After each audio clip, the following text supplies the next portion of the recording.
with the Utica Zoo. Wine in the Wilderness is coming up. I want to get this out, and we'll talk about it, and we're going to get to it. But I do have to ask you about the gorilla. What are your thoughts? I mean, they're going after the parents now.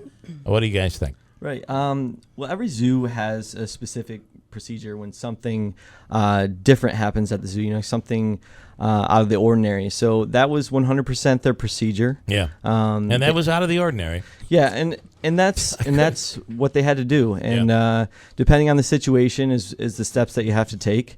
And we have our own procedures at the Utica Zoo, and we practice them monthly. So now this is different though than and we've heard cases around where someone tries to commit suicide by jumping in with the lions. Of all things in the world, of all ways you could do this, I think this is the worst idea ever. But there are people that have lost it, and they do it. This is different.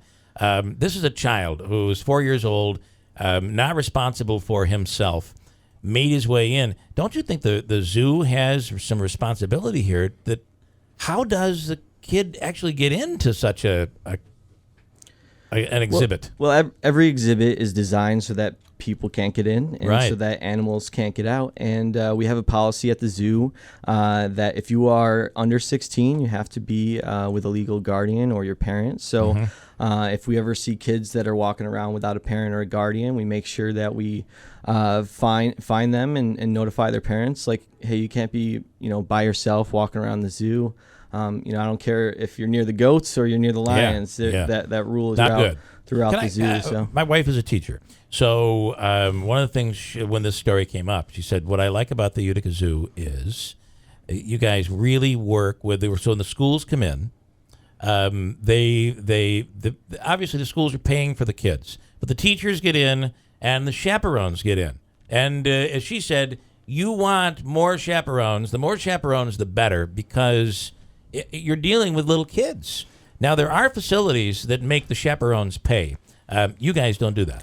Yeah, we try to do, I think it's 4 or 5 kids to one chaperone, and it's something that we encourage. It's essential. We have a limited staff, and we all have jobs to do during the day, so the more teachers and chaperones, definitely the better. We have about 40 acres that we use, so our job is to take care of the animals and promote the zoo and get people to the zoo, and their job is to look after the people that they're bringing into the zoo. Yeah, all right. It kind of brings up the important point too that we still have to have a healthy respect for nature. These are wild animals. Right. So that's part of our education process as well when these school groups do come in. We have to teach children and adults even, unfortunately, that we have to respect these animals. They're still wild animals.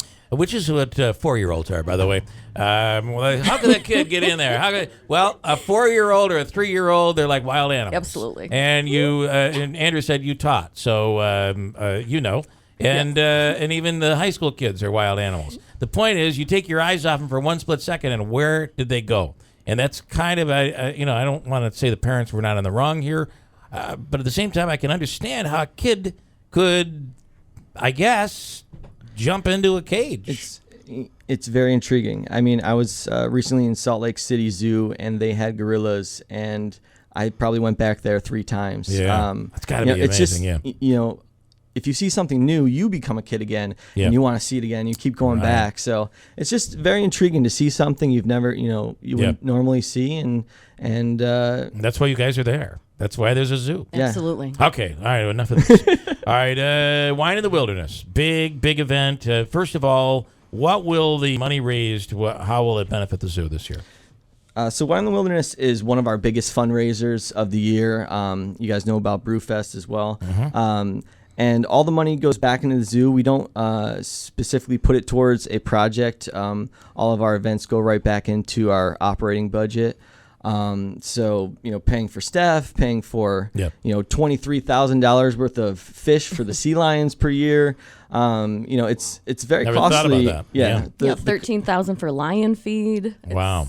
It's expensive to take care of these animals. So all the money goes directly back into the zoo, our operating budget.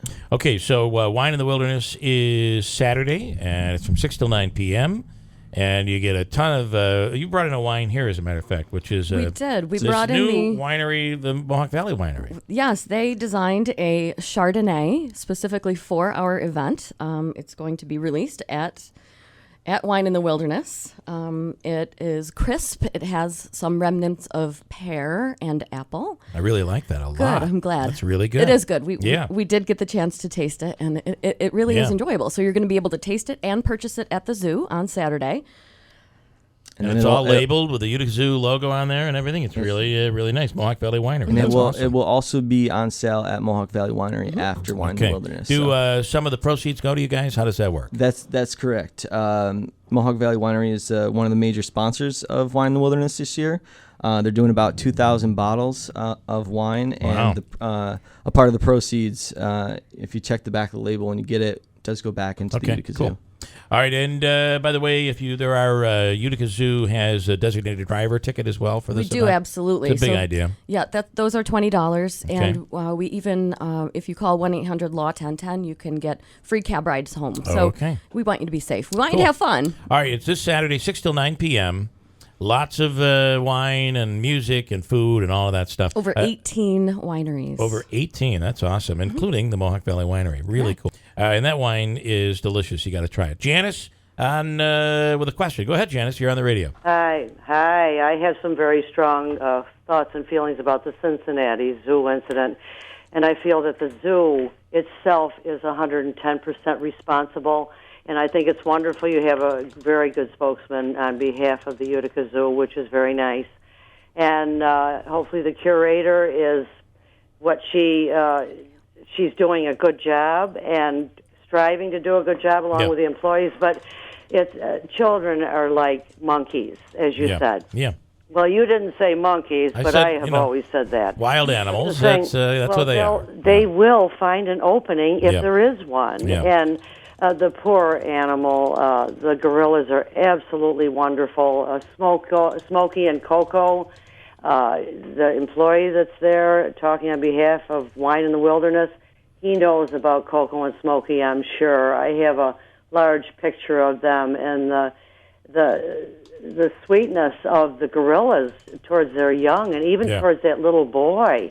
We all know this, right? But the zoo is 110 response. I talked about that earlier this morning. I really feel that it's like anything else. If you walk onto my property and you slip and fall, technically my steps are screwed up, and I'm responsible. I feel the zoo. You guys want to comment on that, Mike? I mean, like I said before, last thing you want to do is talk about zoos being responsible. But you guys have to be very careful. I mean, we take pride in designing the exhibits, and sometimes we get some outside consultants to make sure that they're safe, and you add your electrical fences and your second visitor fences and your pricker bushes in between. So we take all the necessary steps to make sure that visitors can't get in, and like I said, animals can't get out. So hard to think about the fact that you got to keep the visitors out as well, but you have to. It's the reality. Yeah, it is the reality. All right, Janice, your point. Thank you very much. Well taken. Thank you. And guys, Wine in the Wilderness is a great event. Check it out. It's this weekend, 6 till 9 p.m. at the zoo, and it's a great setting, and the wine is a flowing. Cool. Absolutely. All right, guys. Mike Beck and Michelle Hines, thanks.